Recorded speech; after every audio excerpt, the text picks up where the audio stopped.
ইন্টারনেটে তো কত কিছুই ভাইরাল হয়, তাই না? এর মধ্যে কিছু কিছু ভিডিও আছে যা দেখে আমরা না হেসে পারি না, কারণ ওগুলোর মধ্যে কোথাও যেন নিজেদের জীবনের একটা ছোঁয়া খুঁজে পাই। তো আজ আমরা ঠিক এমনই একটা ভাইরাল কমেডি স্কিট নিয়ে কথা বলবো।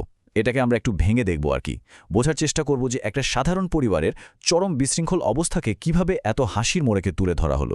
চলুন তাহলে এই যে পারিবারিক হট্টগোল, এর পেছনের কমেডির আসল ফর্মুলাটা কি সেটা খুঁজে বের করা যাক। স্কিটটা শুরুই হয় বাবার এই অসাধারণ একটা লাইন দিয়ে, যা এক মুহূর্তে মনোযোগ কেড়ে নেয়। মানে, ভালো বউ আর ভূত নাকি শুধু গল্পেই পাওয়া যায়। এই একটা লাইনেই কিন্তু পুরো স্কিটের মেজাজটা সেট হয়ে যায়। বেশ হতাশাজনক, কিন্তু একই সাথে সাংঘাতিক মজার। এই লাইনটাই আমাদের পরের পারিবারিক নাটকের জন্য একদম তৈরি করে দেয়। তো চলুন প্রথমে এই পরিবারের ভেতরের চিত্রটা একটু দেখে নেওয়া যাক। বাইরে থেকে দেখলে মনে হবে আর 5টা সাধারণ পরিবারের মতোই, কিন্তু আসলে এখানে তর্ক আর ঝগড়াটাই হলো কথা বলার প্রধান মাধ্যম। মানে যে কোনো ছোটোখাটো ঘটনাই এখানে একটা বিশাল ইস্যু হয়ে দাঁড়ায়। গল্পের শুরুটা হয় খুবই সাধারণ একটা ঘটনা দিয়ে। ছেলে মানে যশের ভাইবা পরীক্ষার রেজাল্ট খারাপ হয়েছে। ব্যাস, এই একটা ঘটনায় যেন বারুদে আগুন ধরিয়ে দেয়। আর এখান থেকেই শুরু হয় বাবা মা আর ছেলের মধ্যে সেই চিরচেনা দ্বন্দ্ব, যা কমেডির একটা ক্লাসিক উপাদান। আর ঠিক এখান থেকেই স্কিটের প্রথম এবং সবচেয়ে জরুরি থিমটা সামনে আসে, আর সেটা হলো জেনারেশন গ্যাপ কমেডি।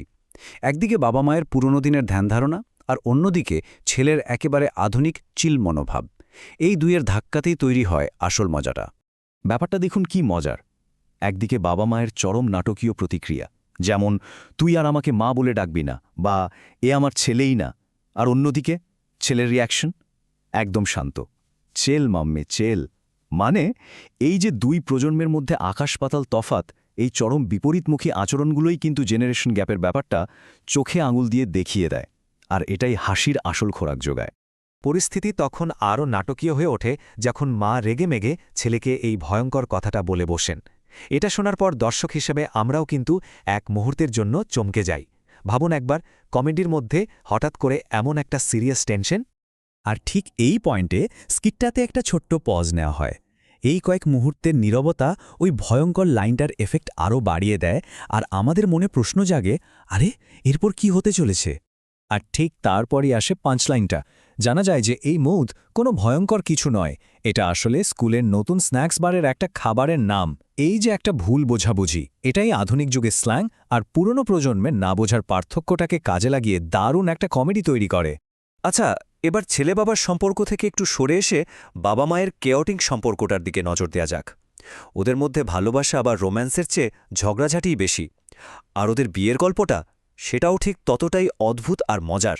যখন ছেলে জিজ্ঞাসা করে বসে যে তোমরা বিয়েটা করেছিলে কেন, তখন দুজনের কাছ থেকে যে উত্তরগুলো আসে সেগুলো এক কথায় অবিশ্বাস্য। চলুন দেখি তারা কি কারণ দেখিয়েছিল। কি অদ্ভুত কারণ দেখুন। মা বলছেন তিনি নাকি দয়া করে বাবাকে বিয়ে করেছিলেন, আর এখন সবাই তার উপর দয়া করে। অন্যদিকে বাবা বলছেন তার কাছে আর কোনো অপশনই ছিল না, তিনি একদম ফেঁসে গিয়েছিলেন। তাদের এই যে নির্মম সততা আর একে অপরের দিকে দোষারোপ, এটাই ওদের সম্পর্কটাকে একটা হাসির খোরাকে পরিণত করেছে। বাবার মতে পৃথিবীতে নাকি দুরকমের স্ত্রী হয়। এক হলো সেই কাল্পনিক স্ত্রী যে স্বামীকে দেবতার মতো পুজো করে, আর দ্বিতীয়জন হল যশের মা। এই সংজ্ঞাটাই বাবার হতাশাপূর্ণ কিন্তু মজার দৃষ্টিভঙ্গিটা পরিষ্কার করে দেয়, যা দিয়ে আমাদের এই বিশ্লেষণটা শুরু হয়েছিল। যখন মনে হচ্ছিল যে এই পরিবারের ভেতরের নাটকই যথেষ্ট, ঠিক তখনই এন্ট্রি হয় এক নতুন চরিত্রের, ফুফু বা বুয়া। কমেডি জগতে এই বিরক্তিকর আত্মীয় একটা খুব পরিচিত চরিত্র, যার একমাত্র কাজ হল চলমান বিশৃঙ্খলাকে আরও কয়েক গুণ বাড়িয়ে দেওয়া। এই অ্যানোয়িং রিলেটিভ ট্রোপস জিনিসটা আসলে একটা কমেডি কৌশল, যেখানে একজন আত্মীয় হুট করে এসে বিনা কারণে উপদেশ, সমালোচনা আর নিজের ছেলেমেয়ের সাথে তুলনা করে ঘরের শান্তি নষ্ট করে দেয়। আর এই ফুপু ঠিক সেই কাজটাই করেন। ফুপুর অভিযোগের লিস্টটা একবার ভাবুন। আজকালকার ছেলেমেয়েদের কোনো আদব কায়দা নেই, সব দোষ বাবা মায়ের শিক্ষার। দেখতেও ভালো না, তার মেয়ের মতো কাজের না, এমনকি তারা নাকি মুজরা দেখে। মানে তার সমালোচনার হাত থেকে কেউই বাঁচতে পারে না। আর সবচেয়ে মজার ব্যাপার হলো এই চরম পরিহাসটা। ফুফু যখন তার মেয়ে চিঙ্কিকে নিয়ে বড়াই করতে ব্যস্ত, ঠিক তখনই মোবাইলে একটা নোটিফিকেশন আসে যে তার সেই আদর্শ মেয়েও পরীক্ষায় ফেল করেছে। আর তার কারণ হিসেবে নাম উঠে আসে অশোক বলে একজনের। এই সত্যিটা সামনে আসার পর আর এক মুহূর্ত দেরি না করে ফুফু সেখান থেকে কেটে পড়েন। আর তার চলে যাওয়ার সাথে সাথেই পরিবারে যেন এক ধরনের শান্তি ফিরে আসে। মানে এই চরিত্রের কাজই ছিল অশান্তি তৈরি করা এবং শেষে নিজে জব্দ হয়ে বিদায় নেয়া। তাহলে সব মিলিয়ে এই স্কিটটা এত জনপ্রিয় কেন হলো? এর পেছনের আসল ফর্মুলাটা কি? চলুন এই ভাইরাল কমেডির রেসিপিটা একবার খুব সংক্ষেপে দেখে নেই। এই স্কিটের রেসিপিটা কিন্তু বেশ সোজা। প্রথমে একটা খুব পরিচিত পারিবারিক সমস্যা দিয়ে শুরু করুন, যেমন পরীক্ষায় ফেল করা।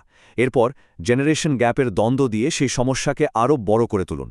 উত্তেজনা বাড়াতে বাইরে থেকে একজন বিরক্তিকর আত্মীয়কে নিয়ে আসুন, আর শেষে একটা মোক্ষম টুইস্ট দিয়ে সেই আত্মীয়কে জব্দ করে গল্পটা শেষ করুন। ব্যাস। আসল পয়েন্টটা হলো এই স্কিটের মজাটা কোনো নিখুঁত আদর্শ পরিবারের গল্পে নেই, বরং এর আসল মজাটা লুকিয়ে আছে আমাদের সবার পরিচিত অগোছালো, বিশৃঙ্খল আর অপূর্ণ পারিবারিক জীবনের অভিজ্ঞতার মধ্যে। আমরা এই চরিত্রগুলোর মধ্যে নিজেদের বা আমাদের আশেপাশের কাউকে খুঁজে পাই বলেই এটা দেখে এত হাসি পায়। তো শেষে একটা প্রশ্ন মাথায় আসে, তাই না? একটা পারফেক্ট বা একদম নিখুঁত পরিবার, সেই গল্পে কি আদৌ কোনো হাসি থাকতে পারে? নাকি কমেডির আসল মজাটাই আসলে মানুষের এই অসম্পূর্ণতার মধ্যে, এই জীবনের ছোটখাটো ভুল ত্রুটির মধ্যেই লুকিয়ে থাকে? ব্যাপারটা কিন্তু বেশ ভাবার মতো।